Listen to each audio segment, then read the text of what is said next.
Let's pretend that this app is actually pulling down data from raywenderlich.com, and every so often, certain videos in tutorials get updated with new content. When this happens, we want to be notified in our queue of which tutorials got updated and how many videos were updated by sorting the cell by update counts. You're going to mimic this behavior, so you can take a look at two new concepts. Build and run the app. And in the queue section, you should see a button in the right-hand corner of the nav bar that looks like a refresh icon.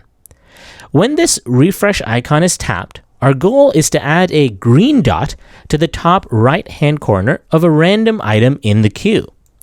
To handle this, we're going to use a supplementary view. So far, you've used supplementary views only as section headers, but they're way more flexible than that. So we're going to navigate to the views group here, and we're going to add a new file. And we'll name it badge supplementary view. In here, you're going to create a subclass of UI collection reusable view. So import UIKit.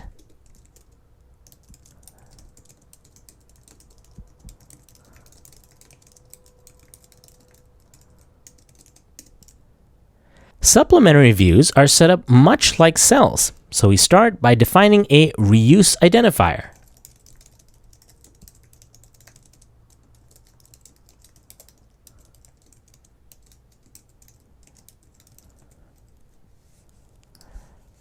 Because this is a view defined in code, we need to add an initializer.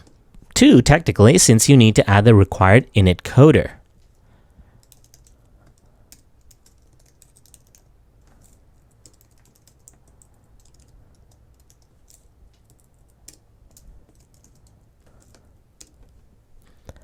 Finally, add a configure method to set up the view.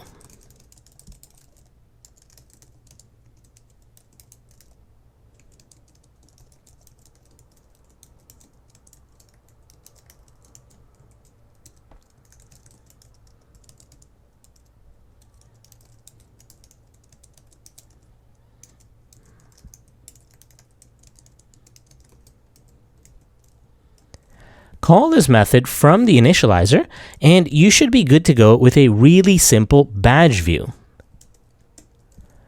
Navigate back to queued tutorial controller and register this reusable view so that you can use it with the collection view.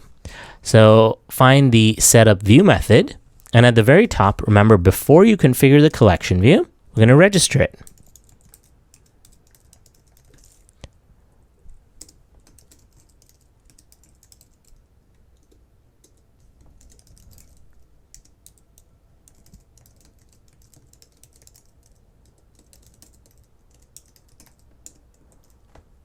The kind string that I just supplied here doesn't actually exist because we're creating a custom supplementary view. So let's add that to the top of the class.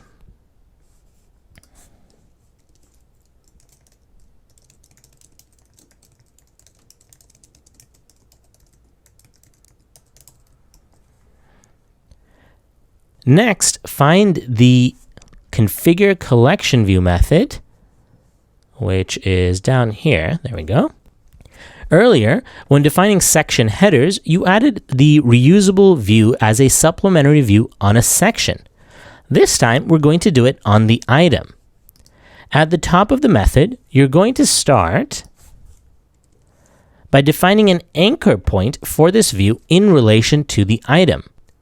You need to define the edges it is anchored to as an instance of ns_directional_rect_edge.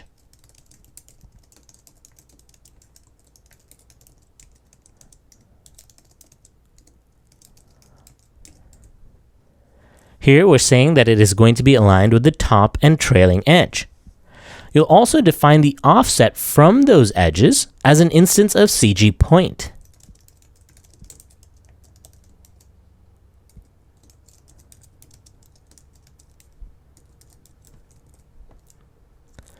Use these values to create an instance of NS collection layout anchor.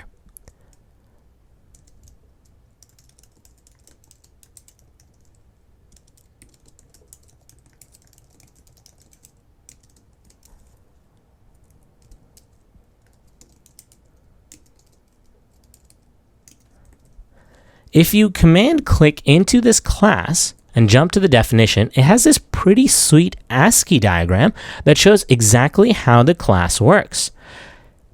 So if you think of this as an item, we're pinning our supplementary view to the top and trailing edge, and then we're going to offset that by a certain amount. So 0.3 points is what we've defined. Okay, next you need to specify a badge size. This is, as always, an instance of NS collection layout size.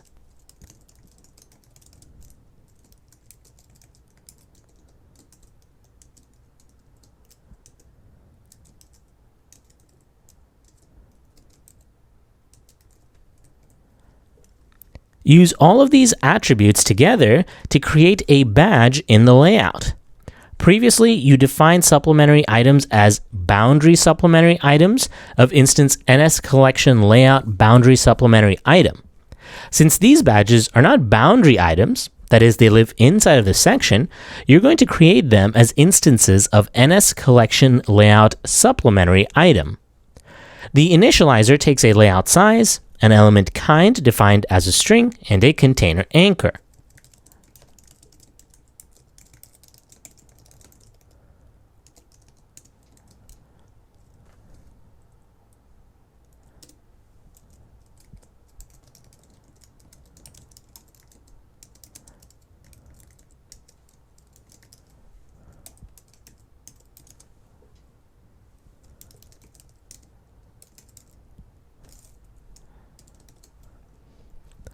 One last thing left to do for the layout, and that's to amend the NS collection layout item initializer to accept a supplementary item.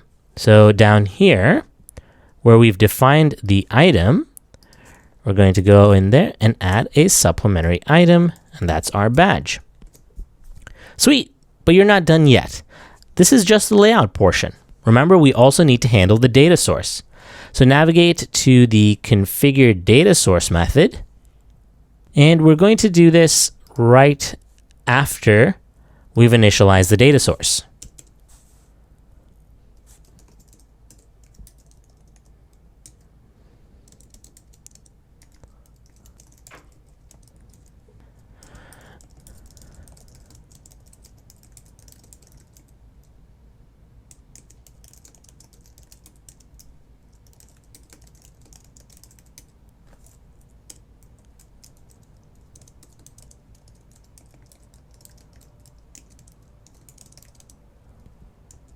You should be familiar with this initializer by now. The closure accepts an instance of a collection view, a string indicating what type of supplementary view is being created, and the index path of the item.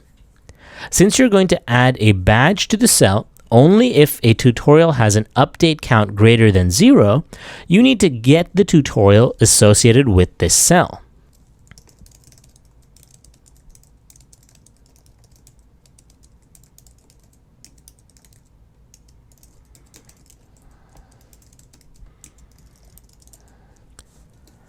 Let's make a bit more room here by getting rid of the minimap. Okay. By default, you're going to add badges to all our cells. Inefficient? Yeah, but this is only a tutorial after all. DQ a reusable badge supplementary view for this cell. Add this to the guard statement since the method returns an optional instance. Let's go ahead and put these on their own lines.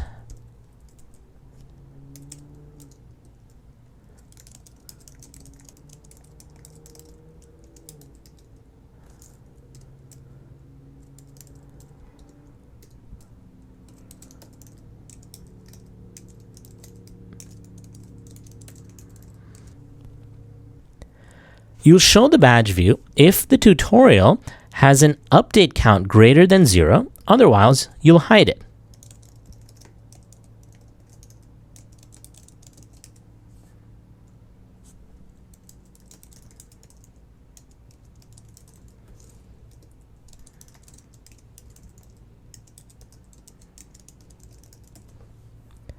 That's all the customization you need to do. Let's go ahead and return the badge view. In normal circumstances, this is all you would need to do. With the collection view setting up the supplementary badge and the data source populating it, everything would be handled when the view loaded. In our case, you're only pretending that the tutorials get updated. So to give a sense of how this would work, let's manually update it. For this to work, a tutorial needs an update count greater than 0. Find the trigger updates method, and in here, let's get the index paths for all the visible items.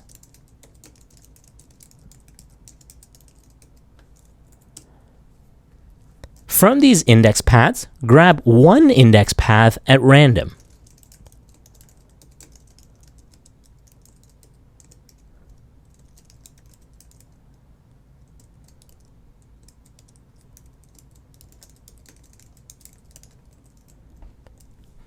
Using this one index, you'll get the tutorial for that cell.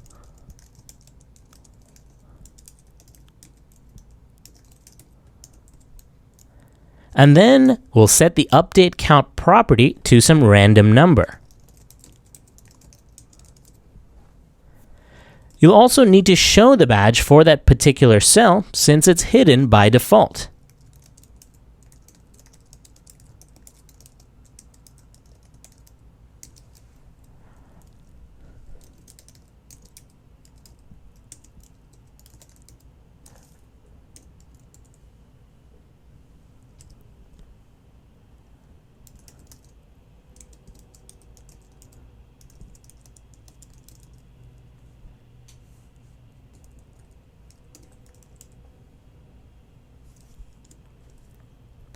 Okay, let's see what this looks like. Build and run the app.